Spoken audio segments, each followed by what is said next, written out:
अस्सलामुअलैकुम। उस्ताद फ़हीम सन्यासी का हड़ताल वर्की का नुस्खा शौकत हकीम साहब बना रहे हैं जी। ये है जी सरस के बीज 1 किलो, इसको पिसवा लिया था, आटा बना लिया था। और ये है भेड़ का दूध। ये अब इसका आटा गूंदा जा रहा है। फिर इसमें हड़ताल वर्किया रखेंगे 1 पाव हड़ताल वर्किया इसमें रखा जाएगा। सेंटर में नुकदा बना के इसका आटा आधा नीचे आधा ऊपर।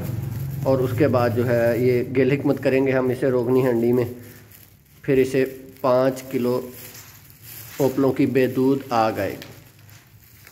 इसी तरह इसके 3 अमल होंगे, फिर ये वर्किया तैयार हो जाएगा। 7 अमल 3 ये है जी हड़ताल वर्किया। और ये है वो हंडी। ये उस्ताद हफ़ीम सन्यासी का बताया हुआ नुस्खा है। और इसमें जो है ना ये बन रहा है आपका हड़ताल वर्किया।